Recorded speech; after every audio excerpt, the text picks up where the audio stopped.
Hey friends, so this video is going to have a slightly more serious tone. I am going a little bit personal on you guys, and I'm going to discuss just on a surface level my struggles with anxiety and what I have done to help cope and manage my symptoms and manage flare-ups. And I wanted to mention that right in the front of this video because I know sometimes it can be a trigger for people who are maybe in the middle of a flare-up or who are very prone to flare-ups. So I just want to let you guys know right off the bat that we're going to be discussing anxiety. So if you are somebody that deals with that, I hope that you find something helpful in this video. I know how difficult that struggle can be. It's been something that I have dealt with for the last few years of my life and will most likely deal with forever. And it can be a really heavy cross to carry. So I think it helps sometimes just to know that you're not alone, and you certainly are not. So without further delay, let's just jump right into this. My name is Ashley Miller. I am the owner of Just Gorgeous Darling Boutique. We are a size-inclusive boutique, and we carry size-inclusive fashion for women, busy women who would like to do life with comfort and confidence and a little bit of sass. But this is my personal channel where I talk about life things, motherhood things, business things, product reviews, basically any of the type of content that I like to watch. That's the type of content that I will be producing, and hopefully you guys enjoy it too. I'd love to have you subscribe and join me, and I will have all of our social media links down below as well. We have quite a big community, a close-knit community on Facebook, so you can join us there as well. So, anxiety for me was not something that I ever dealt with prior to 2015. I had dealt with depression a couple of times, a couple different periods of depression, nothing very severe, just kind of, difficult times in my life. And I had been on meds before for the depression, but it had been a number of years since I had needed any type of medication. And then in 2015, I gave birth to my youngest child, my son Henry, and that birth was very difficult and it was very traumatic, and it flipped a switch in me somewhere, and from that point on, anxiety has been a part of my everyday life. Obviously, if you have dealt with any sort of mental health issues, you know that some days are worse than others. You can go maybe a couple of weeks without really suffering, but it's always kind of there in the background.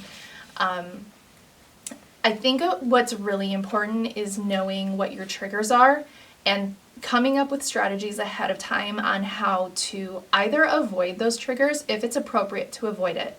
But sometimes it's not appropriate to avoid your triggers, and you need to come up with mechanisms and tools on how to deal with that.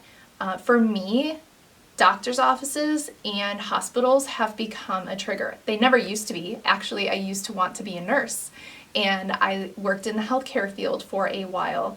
But ever since that situation, doctor's offices and hospitals can, not always, they can sometimes be a trigger for me. It's obviously not appropriate for me to avoid going to a doctor's office if I need to go to the doctor's office. So I've had to come up with some strategies and give myself tools on how to deal with that. I'm kind of going to go through the things that I do on a daily basis most of the time. I'm not perfect, and we all have habits, whether that's, mental health habits or physical health habits or productivity habits that we would like to have be part of our life that we're not perfect on doing every single day, especially because most of you guys watching this are probably busy moms. So I have my iPad here with notes on it. I'm sorry, I'm going to have to look down at it, or else I'm not going to remember some of the things that I wanted to say. So I try really, really hard to start out my day with intention. I have been making a point to get up earlier than my family, And I am not a morning person, y'all. My brain doesn't even fully kick in until probably 6 o'clock at night. So it is a struggle, but I have made it a priority. It is something that benefits me and benefits my mental health. It benefits my family because I am like awake and able to help them get on with their day, help my kids get off to school, and all that. It helps my business because I am able to get some work done before the kids even wake up. You can watch all kinds of videos on YouTube about why waking up early can be beneficial. If you've got a young baby, a nursing baby, an infant, a newborn, disregard that. Girl, you get your sleep when you can. That doesn't apply to you. Just need to say that right off the bat. Because I used to try so hard when my kids were babies. I would try so hard. I would hear all these women saying, you got to get up early before the kids. And I would try so hard. But the problem is that my kids did not sleep. So if I was, if I could get an hour of sleep, I needed to get that hour of sleep. Okay, so that is my little disclaimer there. If you are a mom of young babies or children who are not sleeping through the night, do not focus right now on getting up early. You can find a different time in your day to do what I'm about to tell you. Okay, so Bible, prayer, meditation, journaling, something that, I don't know, I'm a Christian. I know not everybody watching this is going to be a Christian, but you need to do something that is going to set your brain and set your mindset for the day, set the tone for the day. When my anxiety is at its worst, the morning is the hardest for me. It's like as soon as I open my eyes, my brain is flooded with all of these things that my anxiety is telling me I need to be worried about. So it's really important for me that as soon as I get up, I get into the bathroom because 5 kids, I get my cup of coffee, and then I sit down. And my favorite way right now of doing this is by Bible journaling. What I did, I wanted to share this with you guys because I kind of nerd out on it and I thought y'all might enjoy it too. I use the Goodnotes app on my, and I will share some screenshots of this. I downloaded the Goodnotes app on my iPad, and then I found a free PDF of the Bible that I uploaded. So then I can do Bible journaling without actually writing on a paper Bible. I don't have like an ethical reason to not write in my Bible. It's just that I never like the way that it looks when I do it. I'm not one of those like super artsy people. So the thing with the Goodnotes app is that if you write something and you don't like how it looks, you can erase it and do it over. And then I have been using the YouVersion app devotionals. I just finished Daring with Ruth, a 7-day devotional on courage, it was called, and I will post a link to that below. I believe there's actually a full book that you can buy. This was just a 5-day sample of it, and I'm actually going to be buying the full book because I really enjoyed this author and learned a lot about the book of Ruth, and we only got up to the 2nd verse in chapter 2. So that is really important to me. That's the first thing I do. I get right up and I spend some time in prayer. And then, beyond the Bible journaling is just prayer, kind of just handing the day to the Lord right off the bat. This is my day. You know what's coming to me, Lord. Help me handle it. You know all the things that I need to get done and my never-ending to-do list today. Lord, help me get done what is most important. Help me to prioritize my humongous list of things I need to do. Help my family. Help, all of these things that are near and dear to your heart that you kind of tend to worry about right off the bat. To me, it's I want my kids to have a good day. I'm worried about all the things I need to get done in the short amount of time that I have to do it all. Just handing your day over, and that helps me to just start my day with an intentional mindset. Second thing that is really important to me is routines. This really is like a healing ointment to my anxiety and my frazzled nerve, is to have routines, specifically surrounding my household. So I follow the Motivated Moms house cleaning routines. There's a short list of things that you're going to do every single day. You're going to do a load of laundry. You're going to do the dishwasher. You're going to make your bed. And then there are daily tasks that rotate, down to remembering to vacuum out your air vents, which I never do that. So I feel super on top of the world that now that I am accomplishing these tasks that I didn't even have time to think about. But she breaks everything down, and you can really do your whole day of housework. And I've got 7 people in my house. We make a big old grand mess sometimes, but I can get through all of my cleaning tasks usually in about 45 minutes to an hour, which that's not a lot of time. That's not a lot of time at all. I have an after school routine for my children, and I would be more than happy to share that with you guys if you would like to know about our after school routine. I don't know about you guys, but my kids actually start school in 2 days, and when my kids get off the bus, they are a bundle of energy. They maybe have some frustration from their day, or maybe they're just really amped up from being on the bus with their friends. It can be a lot, and I kind of need to brace myself in the 15 minutes before they get off the bus. I am okay, I can do this. I'm gonna get my cup of coffee. I'm gonna take a couple deep breaths. Here we go. Here they come. But this routine, actually my oldest son told me, Mom, I love this routine because I know what needs to happen, and it just helps me to feel, it just helps him to feel like he knows what's coming next. He knows what he's supposed to be doing, and that way he's not getting himself into trouble. So I would be happy. And if you guys have a YouTuber that you follow who has some bomb routines, morning routines, evening routines, cleaning routines, after school routines, whatever, all of the routines, I would love to know below. I totally nerd out on this stuff. And I love just picking what works from somebody's and implementing it into mine. My routine is not going to be your routine. You have a different life. Your family has different personalities and tendencies and needs than mine. But I do recommend just trying out different things and figuring out what flows and routines, not strict schedules. We are not here to stress ourselves out more. Just routines and flows that help your day to go as peacefully as it can. I'm not going to say peacefully, because that's not a realistic expectation when you've got children, but as peacefully as it can. The third thing that is really important in maintaining my mental health is exercise and getting outside. This is the hardest one for me to stay consistent on. Frankly, it's a time crunch. It's really difficult. I sometimes have to fit my workout in a 15 to 20 minute. Sometimes that's all I get. I've got 15 or 20 minutes here where I can get my heart rate up, get outside, take my dogs for a walk. Just something to get my body moving is so therapeutic. It gets those happy hormones going. The fresh air and being out in nature is so therapeutic. So definitely exercise and getting outside as much as I can. I try to shoot for 3 days a week. That is the expectation that I can hold of myself right now. That's the goal that is realistic for me to hit, is to be making sure that I am working out 3 days a week. And maybe someday when my kids are older, it'll be more than that.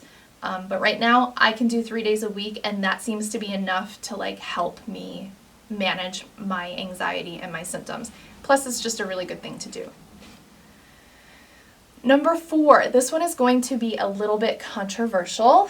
Not everybody is going to agree with it, but I take medication. I take medication for my anxiety, and it does not make my anxiety go away. It does not numb me to my anxiety. It makes it so that I can recognize a legitimate concern versus an anxious thought, or there's a word for it that I can't think of right now, but a thought that just keeps coming back even though it's not even rational. It just makes it so that I can say, hey, that's something I need to actually pay attention to, versus that's anxiety. That is not a legit concern for me right now. That's not something I need to worry about at this moment. And that is humongous. If you know anything about cognitive behavioral therapy, it's basically creating different neural pathways. So your brain is very habitual. If your brain has a habit of a trigger, results in a thought. Trigger, thought, trigger, thought. The meds can just help you create a different, you have the trigger, but you don't need to have the same exact thought. You can kind of disrupt that anxious thought and redirect it to something that is healthier for you. I have been on meds at different points in my journey with anxiety, and then I have gone off of it, and then I have needed to go back on it. I recently went back on my anxiety medication probably 4 months ago. I still have anxiety, you guys. It's not a miracle cure. It just takes the edge off so that you can think straight. I know it's difficult. Sometimes you can be in a relationship with somebody who thinks that it's baloney or that they don't agree with it. That's thankfully not the case with my husband. He's very supportive, but I know that that can be an issue. Know yourself best, and you cannot allow other people's opinions of your experience dictate how you take care of yourself. So don't ever be afraid to try out different meds. It did take me a couple, I will say the most difficult part of being on medication for depression or anxiety is finding the one that works. It can be kind of a daunting process because they can have side effects and you need to be aware of that. But it's been worth it for me personally. Okay, number 5 is essential oils. And I know some people are going to think that's complete quackery. Now, I told you guys in my hair care routine how I use essential oils topically for my scalp because I had read a study showing that it was helpful for hair growth. I do not ingest essential oils. I do not recommend ingesting essential oils unless you have a doctor who is working with you on that. It's just not something that I recommend. However, I don't recommend it because I'm not an expert. I'm not an expert. I don't have any certifications. I don't have the knowledge or the authority to recommend that to you. However, I do enjoy them being used topically and aromatically. Aromatically just meaning it smells nice. I am somebody that is very triggered by smells. I can walk into our house and y'all, I've got 4 boys and you know boys can be stinky. If I walk into my house and it stinks like boy, that can be a trigger for me. Not necessarily for anxiety, but it can be a trigger for me to be like, all right, it's time to clean the house. I can also be triggered in a good way. If I walk into my house and it smells clean and cozy, I feel very relaxed. That is a relaxing thing for me. So same thing with essential oils. And we do have, there's a few different ways that you can diffuse essential oils in your home or on your body so that you can enjoy that aromatherapy effect. I do have a couple of diffusers around my house that I just got off of Amazon. They can be like $12, $14. We carry essential oil jewelry in our shop. This is locally made. I'm actually wearing one of the necklaces right now. And I prefer diffuser jewelry that has a lava stone on it versus the felt or leather pads, simply because you have to replace the leather and felt pads. They hold on to the scent and you can't reuse them. Whereas the lava beads, they are almost completely free of any residual scent after like 18 hours, and then you can use them again and not be mixing your oils.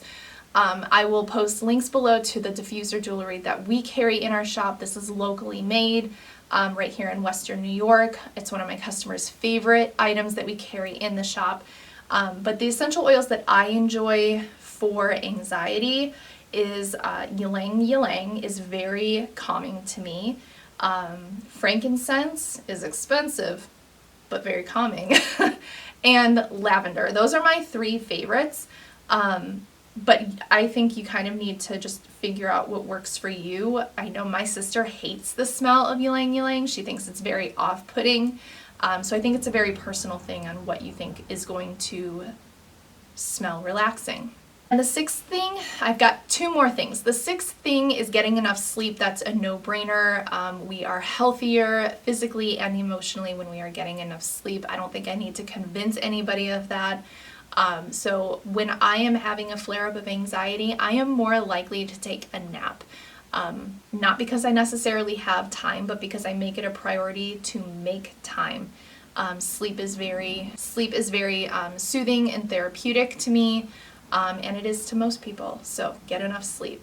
And then the last thing that is very important is, and this is something that I have learned by making the mistake too many times and realizing the effect that it can have, being careful with my words. Just because I have an anxious thought does not mean I need to give life to that thought by speaking it out into the world. There will be a lot of, and I think that this is where it's really, the meds are helpful to me, or therapy. Unfortunately, in my area, you guys, it's very difficult to find a therapist. That's something that is an issue in our country. I live in the United States. That's an issue in our country, finding a mental health professional, a therapist, a psychiatrist, a counselor, is very difficult. I have tried. I live out kind of in the country, and there just are not very many resources unless I'm willing to drive like an hour. But I do recommend that if you can get it. I just can't personally say how it has helped me because I've never had access to it.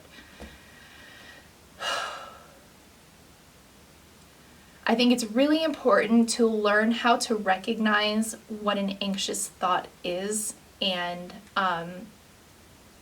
not to say that you shouldn't talk about it to somebody and kind of work through your anxiety with a professional or a trusted friend. You absolutely should.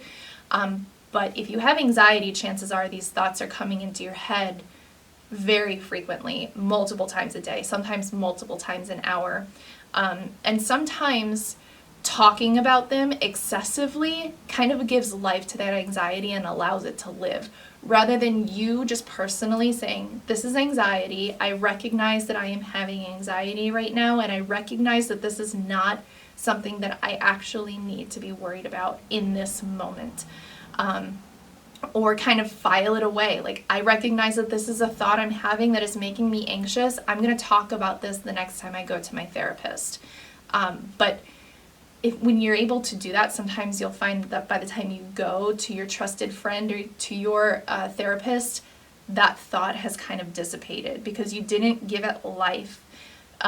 Something that for me personally, like I said, anything to do with like going to the doctor's office or a hospital can be triggering for me, and it can be very tempted for me to like speak life into that and to tell my husband, I'm feeling really anxious because I need to go to the doctor's office tomorrow.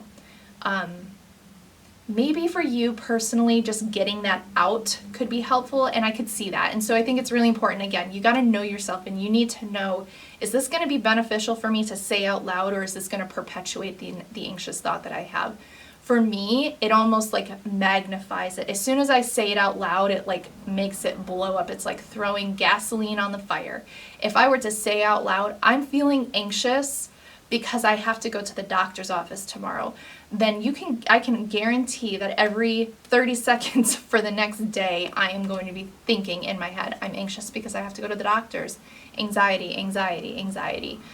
So just being careful with your words and being very careful about giving life to those anxious thoughts.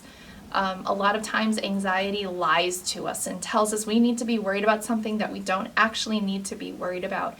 And I think that sometimes if we speak that out and put that out into the world, it like gives it a life. It gives it more time. It like fuels it. So for me personally, being careful with my words, being very choosy about how I communicate my anxiety, or I would say to just really know yourself. It's really important to know yourself and to know how your anxiety tends to behave. So those are the 7 things that I kind of practice on a regular, sometimes daily, sometimes hourly basis. It really just depends on the day. You know, if you have anxiety or depression, sometimes you're taking it 1 minute at a time. I hope that you were able to find something helpful in this video, something to help you.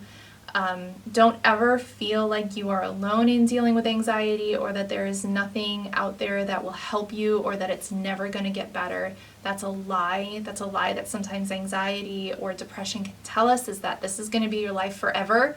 And that's just not the case. When you have a flare-up, those are like the worst of the worst. And then there will be better days. There will be better days, and the more you learn about your anxiety, and you learn about yourself, and you learn tools and mechanisms to deal with it, the more good days you'll have than bad days. So really make it a priority to take care of yourself, both physically and mentally. They are intertwined. And let me know below if you have some tips that you've worked on that help you through difficult times, or if there's another YouTuber who kind of specializes in this. Feel free to drop their name in the comments, just in case anybody else is, going through a hard time and looking for some help and some resources. Definitely feel free to drop those names below. I would love to kind of be a resource for people. So thank you so much. I know this is kind of a long video, but thank you for bearing with me, and don't forget to subscribe. I'd love to have you come along with us, and I'll have all of the rest of our social media links down in the comments, so you can join us over there on Facebook or on Instagram or wherever you like to hang out. So I will see you guys next time. Bye.